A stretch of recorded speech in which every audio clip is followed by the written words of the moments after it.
Oi, pessoal, boa noite. Vamos continuar hoje com mais uma aula sobre o ciclo da assistência farmacêutica. Então, lembrando que a aula passada nós trabalhamos com aquisição, hoje nós vamos trabalhar, então, com a etapa seguinte do ciclo da assistência, que é o armazenamento, ok? Então, como definição, nós podemos dizer que o armazenamento é um conjunto de procedimentos técnicos e administrativos que envolvem as atividades de recepção, recebimento de medicamentos, estocagem e guarda de medicamentos, conservação de medicamentos e controle de estoque. Então, esses 4 itens fazem parte dos procedimentos básicos do armazenamento. Objetivos do armazenamento: garantia da qualidade dos produtos sob as condições adequadas. Então, a gente tem que pensar o seguinte: o medicamento que entrou no nosso local de armazenamento, ele tem certas características e a gente tem que manter essas características até o momento da entrega desses medicamentos. Então, a hora que nós enviamos para uma unidade de saúde, a hora que nós enviamos para um hospital, seja para onde for, a gente vai ter que enviar com a mesma qualidade do momento que ele entrou no nosso local de armazenamento. Outro objetivo é um controle de estoque eficaz, então nós precisamos saber o que tem, o que não tem dentro do nosso estoque, o que saiu, o que continua dentro do estoque, o que venceu, o que não venceu, ok? Então é bastante importante que o nosso armazenamento seja feito de uma forma que nós consigamos controlar de uma forma bem eficaz o estoque que nós temos ali dentro. Até porque, na hora de fazer um novo pedido, fazer uma nova solicitação de produtos, a gente saiba exatamente o que a gente tem para não pedir nem a mais nem a menos do que é necessário. Outro objetivo importante é a garantia da disponibilidade dos produtos em todos os locais de atendimento, assegurando a qualidade do produto desde o recebimento até a sua entrega ao usuário. Então, mais uma vez, falando dessa questão da qualidade e a garantia da continuidade de entrega do produto. Então, nós temos sempre o produto disponível na quantidade necessária, na quantidade que nós sabemos que vai ser suficiente para que nós consigamos abastecer os nossos locais de atendimento. Outro objetivo é receber materiais de acordo com as especificações determinadas nos processos de programação e aquisição. Então, quando nós fazemos a programação e quando depois nós fazemos a compra dos produtos, medicamentos e materiais médicos hospitalares, é aquilo que nós pedimos que nós queremos receber. Então, nós temos que receber aquilo exatamente de acordo com aquilo que a gente pediu. Então, o armazenamento ele vai ter um objetivo bastante importante em relação a isso, que é, na hora do recebimento, fazer uma avaliação de tudo que está sendo recebido para realmente confirmar que aquilo que nós estamos recebendo é aquilo que nós solicitamos. Outros objetivos que são bastante importantes são guardar os produtos dentro das condições recomendadas, respeitadas as especificidades, como, por exemplo, medicamentos que são termoláveis, medicamentos que são fotossensíveis, que são inflamáveis. Cada um deles tem uma característica diferente e você precisa de características diferentes para armazenamento. Por exemplo, medicamentos termoláveis são aqueles que podem perder a função, perder a sua qualidade se eles sofrerem algum tipo de alteração em relação à temperatura. Os fotossensíveis são aqueles que a própria luz, seja solar ou a própria luz da iluminação, podem, de repente, comprometer a sua qualidade. Os inflamáveis, você tem que ter ambientes específicos para armazenamento, para que eles não sofram com temperatura, não sofram com eletricidade que possam causar uma explosão. Então, tudo isso tem que ser levado em consideração. Para quê? pensando na questão da segurança dos materiais que estão armazenados ali dentro e também a segurança das pessoas que trabalham ali dentro. Tá?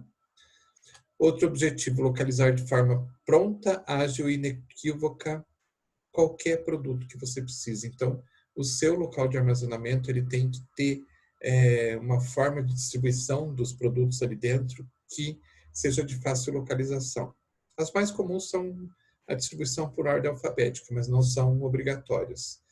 Cada central de abastecimento, cada local de armazenamento tem a sua forma de distribuição dos produtos ali dentro, ela só tem que ser de fácil localização.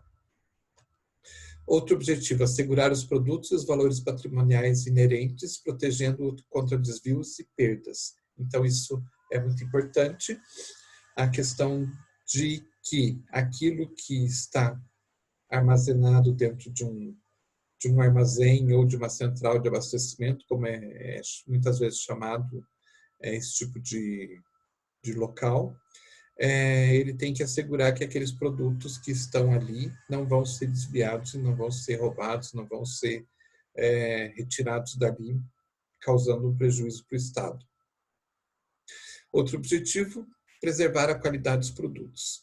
Então, as condições ambientais têm que ser perfeitas para que se preserve todas as qualidades de cada um dos produtos. Então, temperatura, umidade, iluminação, ventilação são fatores bastante importantes para que se consiga preservar a qualidade, ou seja, a mesma qualidade que o produto tinha quando ele chegou para ser armazenado, tem que ser exatamente a mesma quando ele sair dessa área de armazenamento. A qualidade não pode variar.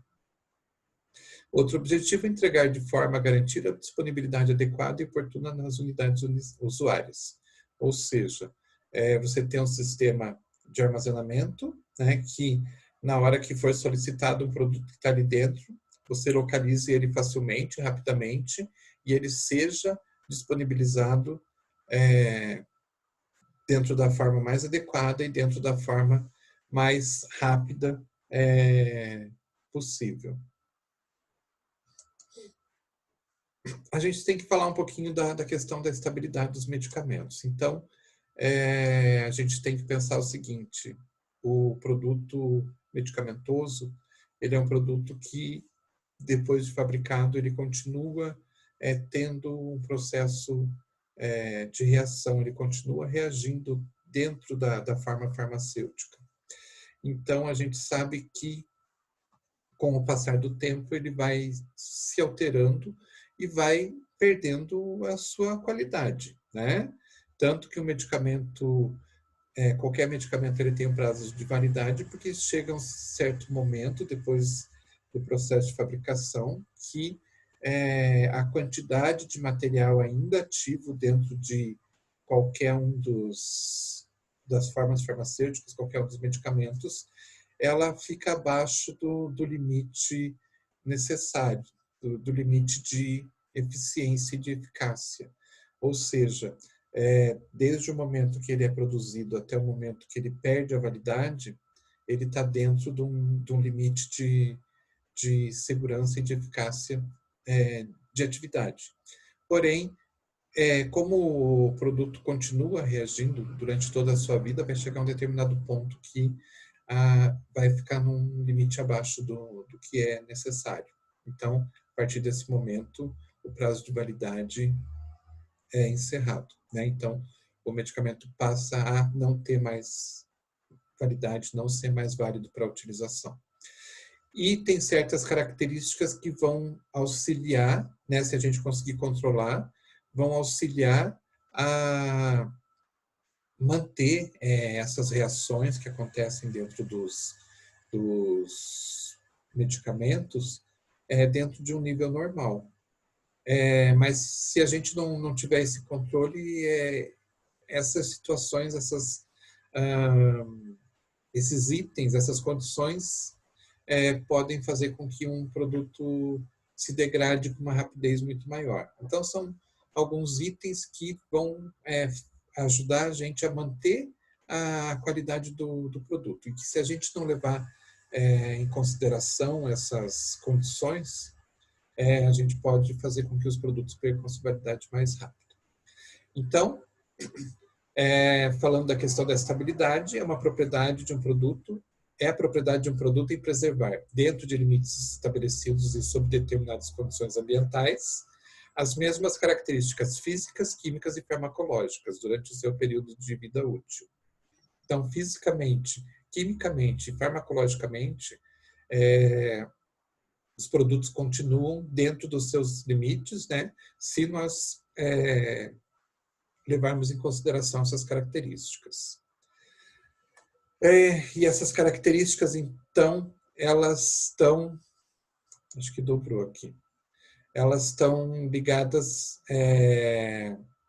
a essa qualidade, e quando algum problema de estabilidade acontece com os medicamentos, nós podemos muitas vezes visualizar isso nas formas farmacêuticas. Então, aqui eu coloquei uma tabelinha para que vocês vejam. Quando acontece algum tipo de problema e, por não se levar em consideração aquelas características, como que isso pode comprometer o medicamento e como que a gente percebe que o medicamento foi comprometido. Então, só vou pegar alguns exemplos aqui. Por exemplo, comprimidos. Quando você vê um comprimido dentro de um blister ou dentro de um frasquinho, com uma quantidade grande de pó solto, ou ele está quebrado, lascado, está rachado, tudo isso pode indicar que provavelmente esse comprimido ficou numa temperatura acima do normal, e isso fez com que o medicamento passasse por um processo de ressecamento. Esse ressecamento ele se mostra, né, na forma de comprimido quebrado, comprimido partido, comprimido rachado, certo? Então, quando você vê esse tipo de situação, você já tem uma noção de que talvez aquele produto tenha passado por alguma situação de temperatura mais alta, talvez por um grande período de tempo, ou alguma outra coisa assim. Já quando você vê mancha, descoloração, comprimido aderido ou ao blister, ou um aderido no outro, quando eles estão soltos, ou formação de depósito de cristal sobre o produto, você pode já imaginar que ele tenha sofrido com umidade. Então, uma umidade muito excessiva, que provavelmente molhou a superfície do comprimido, e aí aparece aquelas manchas, a descoloração, um comprimido grudando no outro e assim por diante. Vamos pegar aqui mais um outro caso, pós-efervescentes, por exemplo. Sal de frutas. Quando você pega um pacotinho de sal de frutas e ele está estufado, o que você pode imaginar? Entrou umidade ali dentro e ocorreu a reação que ocorre naturalmente quando você coloca os pós em contato com a água, que é a formação de gás, de CO2. Mas como que isso aconteceu? Será que furou a embalagem? Será que o saquinho furou? Não, porque se ele tivesse furado, ele não estava inchado. Então, provavelmente, em um processo lá na fabricação, os pós ou a própria embalagem deve ter entrado em contato com um excesso de umidade e eles passaram a reagir dentro do envelopinho fechado. Vamos ver mais alguns exemplos na próxima página.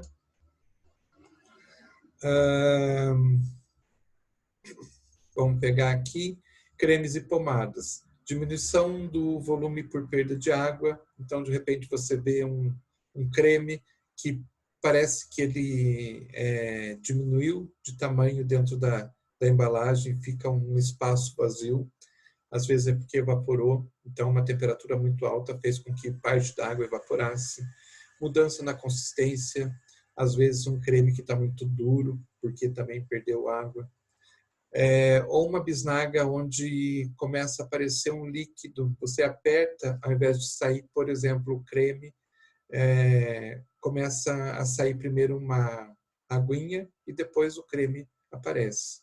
Isso pode ser uma separação de fases, a fase oleosa se separando da fase aquosa.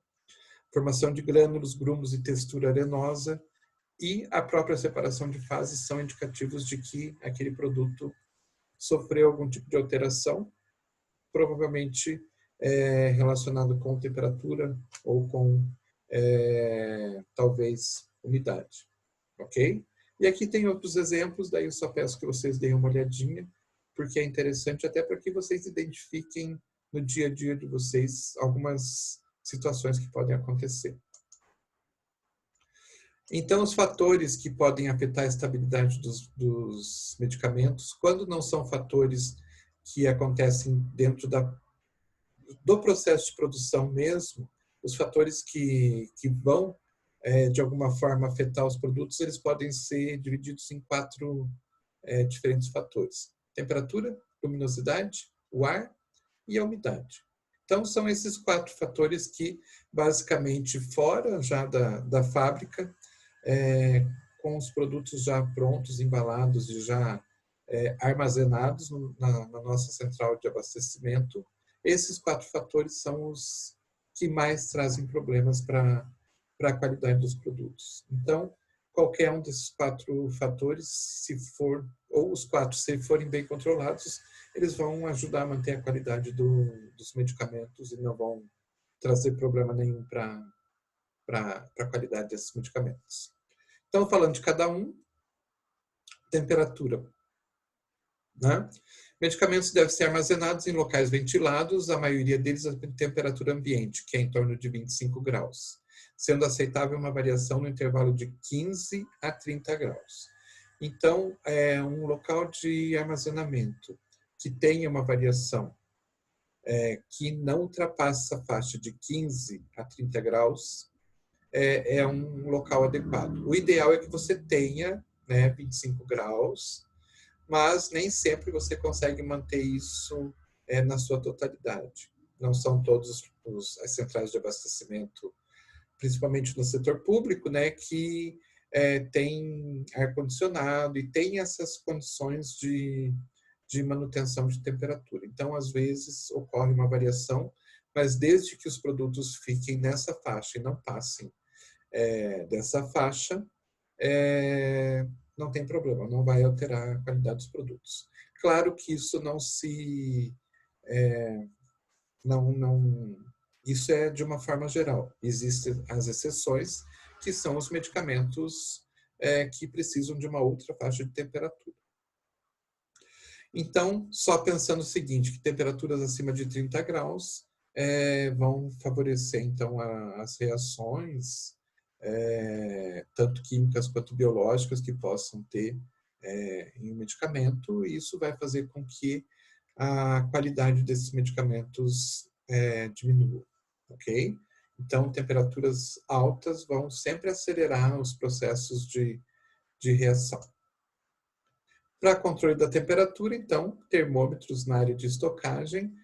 Quanto mais termômetros, melhor. Então, claro que vai depender sempre do tamanho da área de armazenamento, mas quanto mais termômetros tiver, você consegue ter uma percepção maior de como que a temperatura se comporta em várias áreas do local.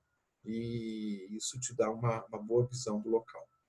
Então, temperatura sempre controlada diariamente, preferencialmente no mínimo 2 ou 3 vezes ao dia, tudo registrado. Então, diariamente um mapa diário de controle e também fazer um mapa mensal para verificar como que é o comportamento da temperatura durante o mês. De repente pode ser que você consiga perceber alguma coisa, algum problema que venha acontecer. Fazendo gráficos e tudo mais, você consegue muitas vezes perceber essas grandes variações que podem acontecer e, de repente, verificar alguma forma de corrigir isso. Aqui, uma tabelinha que foi retirada da Farmacopeia Brasileira volume 4, que fala da questão de conservação de medicamentos em diferentes ambientes. Então, temperaturas, por exemplo, em congelador, elas têm que variar entre -20 e 0 graus, temperatura em refrigerador entre 2 e 8 graus, local fresco 8 a 15 graus, temperatura ambiente 15 a 30 graus, local quente 30 a 40 graus, calor excessivo acima de 40 graus. Então, vocês têm que prestar muitas vezes atenção quando é feita a aquisição de um medicamento, o que é recomendado. Às vezes, vocês vão encontrar lá manter em congelador. Então, você já sabe que você vai ter que manter numa temperatura que varia de -20 até 0 graus. Maior parte dos medicamentos, manter a temperatura ambiente, então de 15 a 30 graus. Alguns poucos produtos vocês vão encontrar lá escrito assim, não manter ou não deixar esse medicamento frente a calor excessivo. E quando você vai ver frente a calor excessivo, então é temperatura acima de 40 graus. Então você só tem que tomar um pouco de cuidado para que esse medicamento não fique exposto a uma temperatura muito alta e que passe de 40 graus. Mas até nos dias de mais calor esse produto não tem nenhum tipo de problema, ele não sofre muito com isso. Então sempre verificar qual que é a faixa de temperatura adequada para cada medicamento e, obviamente, armazenar ele dentro dessas faixas de temperaturas adequadas. Luminosidade. Então, incidência de luz, seja a luz da radiação solar ou mesmo a luz de lâmpadas, podem trazer algum tipo de interferência em alguns medicamentos, fazendo o quê? Aumentando a velocidade de reações desses medicamentos.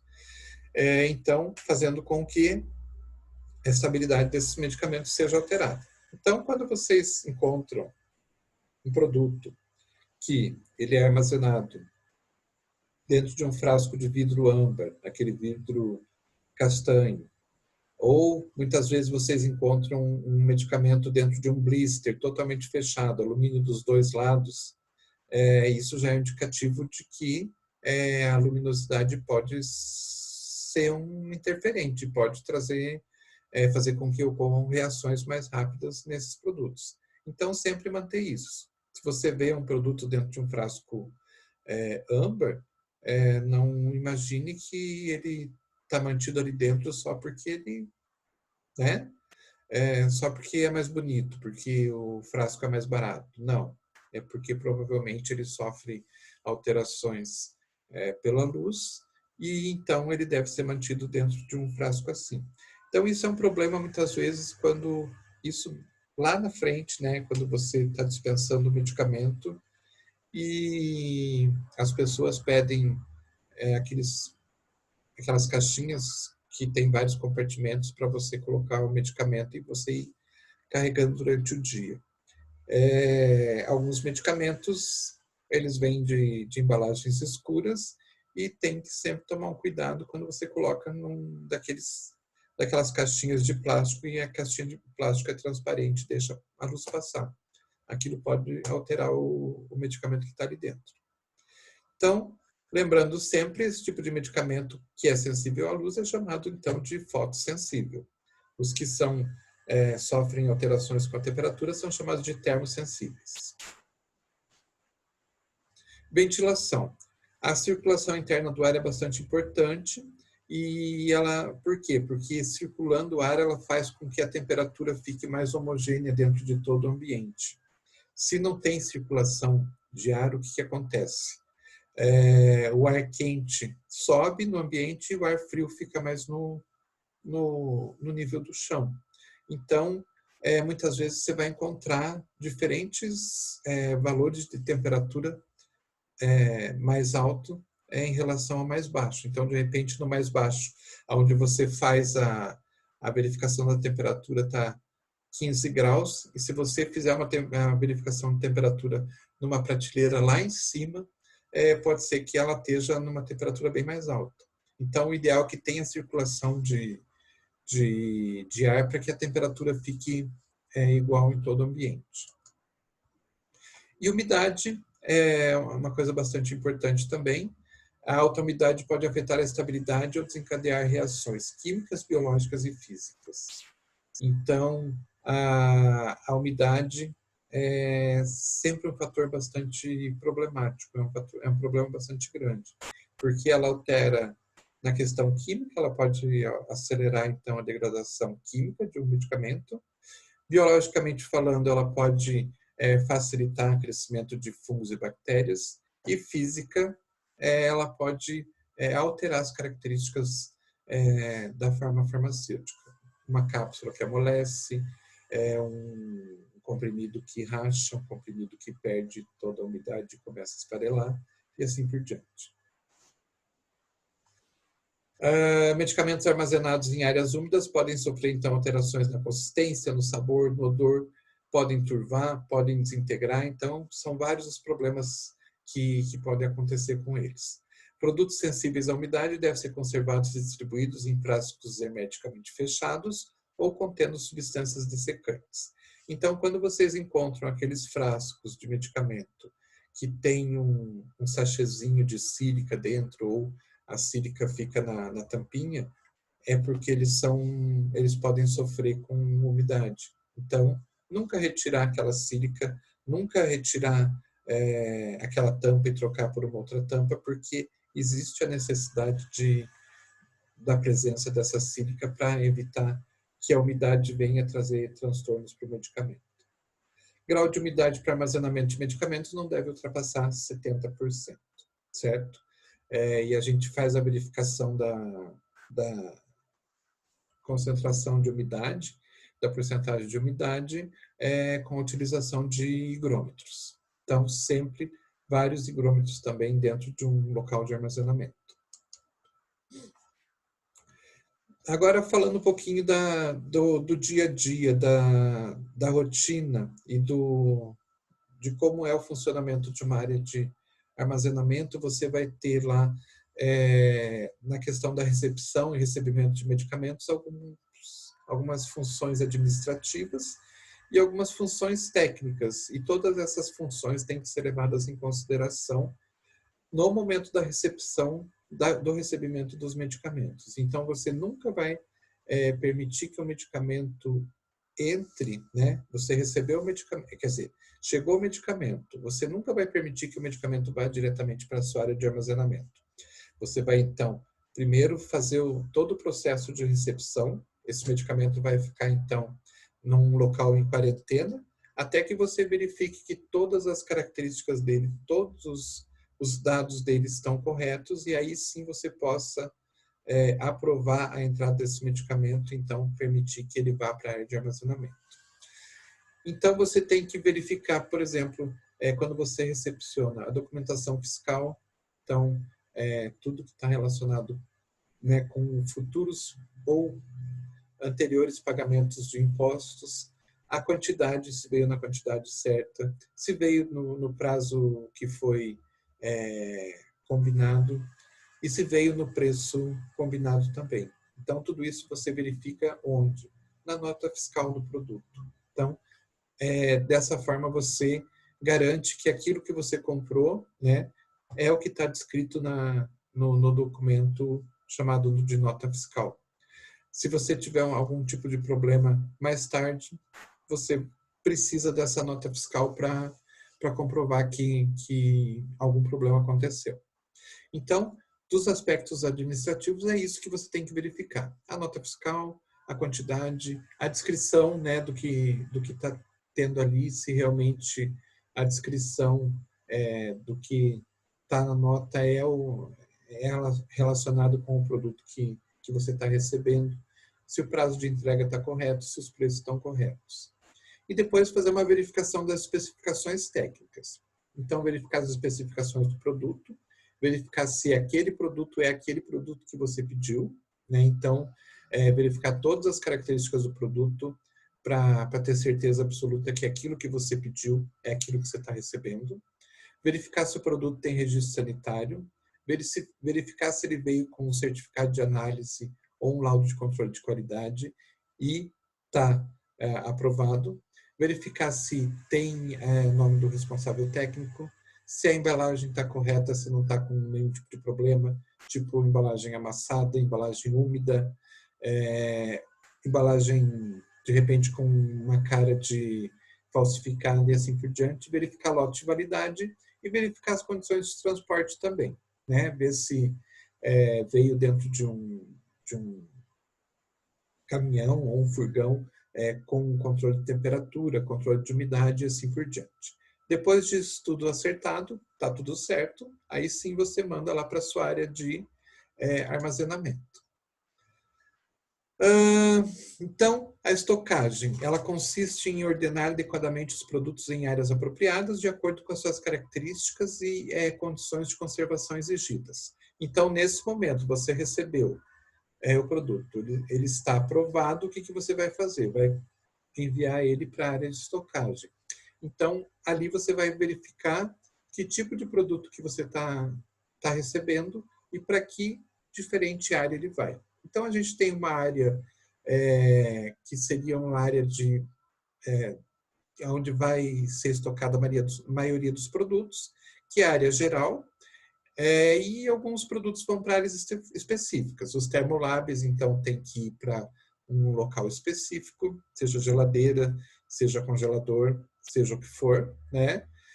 Os psicofármacos, eles vão ter que ir para um local que pode ser um armário ou uma sala que seja fechada, para ter um controle maior. Os inflamáveis têm que ser armazenados num ambiente que seja construído de forma a prevenir explosões, né? Pegar fogo, de repente explodir. E o material médico hospitalar, você vai ter uma área separada para isso também. Então, falando da Central de Abastecimento Farmacêutico, ou CAF, como é falado, que são os grandes almoxarifados que o serviço público mantém para fazer a armazenagem e a posterior distribuição dos medicamentos e materiais médicos hospitalares. Ele tem que ter uma localização adequada, ele tem que ser num local que tenha fácil acesso para caminhões, por exemplo, que muitas vezes vão chegar caminhões. Tem que ser um local que não seja também tem uma, como é que eu posso explicar para vocês? Ele possa distribuir esses produtos com facilidade, não pode ser um local isolado, um local que não tenha condições de transporte, por exemplo, quando chove e assim por diante. Ele tem que ser identificado externamente, então tem que ter lá a placa identificando que é a central de abastecimento, tem que ter sinalização interna, várias sinalizações, tipo medicamentos termolabs aqui, medicamentos controlados ali, ordem alfabética e assim por diante. Ele precisa ter todas as condições ambientais que a gente falou anteriormente, adequadas, então, temperatura, umidade, a questão da ventilação e tudo mais. Tem que ser higienizado corretamente, tem que ter equipamentos e acessórios suficientes para os funcionários, tem que ser seguro e tem que ter as dimensões adequadas para recebimento e armazenamento dos produtos que precisam ficar ali dentro. Então, ele não pode ser nem muito pequeno e nem muito grande, né? Ele tem que ser adequado nas dimensões para conseguir receber e armazenar todos os produtos que para ali vão. Aqui uma central de abastecimento, uma foto de uma central de abastecimento. Então, algumas características são bastante importantes. Então, aquele material que eu coloquei para vocês, que é um manual de boas práticas, ele vai falar um pouco sobre isso. Questão de piso, que tem que ser lavável, tem que ser de fácil manutenção, ele tem que ser forte o suficiente para conseguir resistir a um peso bastante grande. Vejam que essas prateleiras são bastante grandes. As paredes têm que ser laváveis, o teto tem que ser lavável também, ele tem que ser adequado, tem que ter controle de temperatura, tem que ter controle de de umidade, a forma de armazenamento tem que ser adequada também. Então, são vários os fatores que tem que ser levar em consideração. E naquele material tem todas as informações. Aqui alguns probleminhas, né, de armazenamento. Vejam que as caixas aqui do lado esquerdo estão empilhadas, quase caindo. Então, isso são vários riscos que podem acontecer, né? Machucar alguém ou, de repente, essas caixas caírem e quebrar o material e assim por diante. Aqui do lado direito também, empilhamento todo errado, todas as caixas encostadas. Não é dessa forma que você pode fazer o empilhamento, tem todo um processo, tem toda uma regra para se fazer isso. Então, aqui são só para vocês verem alguns erros que podem acontecer. Mais uma vez, falando da temperatura, então a gente tem aqui algumas escalas de temperatura que são as mais comuns que a gente utiliza, né? Congelamento é muito difícil, na outra tabelinha tinha congelamento, mas é bem difícil de a gente precisar. Geralmente é o refrigerado, 2,8 graus, fresco, e o ambiente. Novamente, alguns indicativos de alterações que podem acontecer nos medicamentos. A previsão do estoque é bastante importante, então cabe ao farmacêutico ou aos responsáveis da central de abastecimento fazer o processo de previsão de estoque. Então, existem várias ferramentas que são utilizadas. A gente não vai ver isso agora, porque a gente vai ver isso lá na frente, quando a gente for abordar a farmácia hospitalar.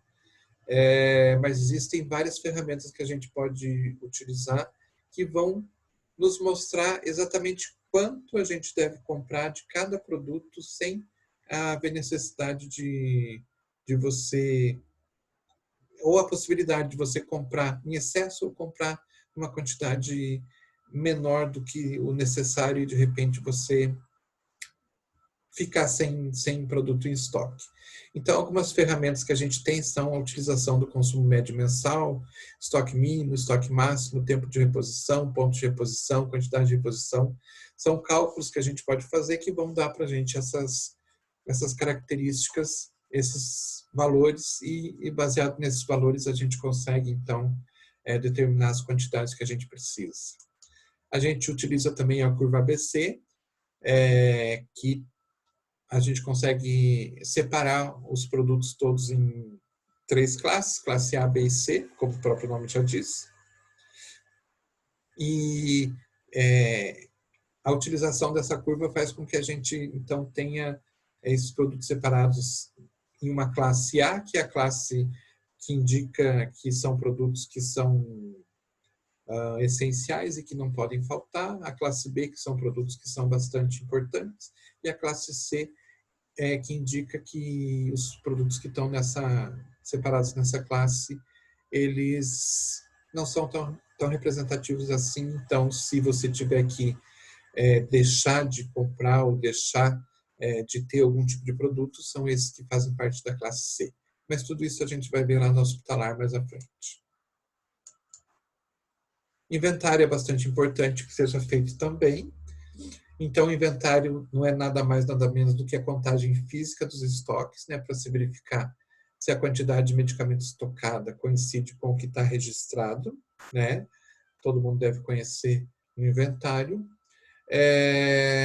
Então, é você bater, né, o que está no papel com as quantidades que você tem no estoque físico. E esse inventário deve ser feito sempre que você começa uma nova atividade ou no final de um ano de trabalho, né? Ou os dois, né? Quando você começa, acabou de abrir uma central de abastecimento, então vamos fazer uma contagem inicial. E a cada ano que passa, você faz um inventário. E também sempre que o responsável se ausentar das funções, ao deixar ou assumir um novo cargo ou função, ou seja, saiu um responsável e entrou um outro no lugar. Então, esse outro tem que fazer um inventário para, né, que ele passe a se responsabilizar a partir daquele momento nas quantidades que vão constar do inventário. Existe também outros formatos que a gente pode se utilizar, que é aquele pequeno inventário que se faz diariamente, então monitorando alguns produtos, né, tipo aqueles que são mais importantes, aqueles que podem ser mais problemáticos, tipo medicamentos controlados e assim por diante, medicamentos de alto custo. Então sempre você vai lá e dá uma olhadinha, dá uma confirmada se as quantidades que estão batendo no papel são as quantidades que constam no estoque físico, para evitar de repente né, você deixar para fazer um inventário lá anual e lá no final do ano você vê que teve uma diferença muito grande, talvez por um desvio, alguma coisa que esteja acontecendo. Então você consegue detectar isso com facilidade. De forma semanal, você faz uma amostragem lá de estoque de 10, 20% do seu estoque. Trimestral você faz uma outra, mais elaborada, e anualmente você faz então aquela completa para que você tenha realmente a visão do ano todo, como que a coisa aconteceu. Aqui só um exemplo de um problema que pode acontecer. Então, é uma reportagem que fala de remédios, que a gente não deve falar, mas medicamentos, né? E materiais médicos que vencem e vão parar no lixo no Rio de Janeiro, isso indicando que o local que estava armazenando esses produtos não tinha um bom gerenciamento, né? Provavelmente ou compraram demais ou não fizeram o controle correto das validades, ou não se sabe, teria que ver toda a reportagem, eu não me lembro agora para ver. Mas isso é importante porque esse tipo de problema está relacionado com a atividade que vocês vão precisar fazer hoje. Então, está descrito lá no fórum que eu peço que vocês procurem uma reportagem que fale de algum tipo de problema relacionado ao SUS em relação ao abastecimento, que pode ser alguma coisa relacionada a isso, né? Produto que vence, ou produto desviado, ou produto que foi comprado superfaturado e assim por diante. Então, a atividade de vocês é buscar uma reportagem dessa, dar um print na tela e colar no fórum para que os outros possam ver também e a gente veja que vocês participaram. Não esquecendo que são duas ações que vocês têm que fazer, então uma delas é essa e a outra é fazer um comentário no post de algum colega de vocês. Beleza? E é isso, pessoal. Qualquer coisa é só mandar mensagem, tem um local ali no material que dá para mandar mensagem e precisando é só entrar em contato então, tá bom? Um abraço para todo mundo e até a próxima.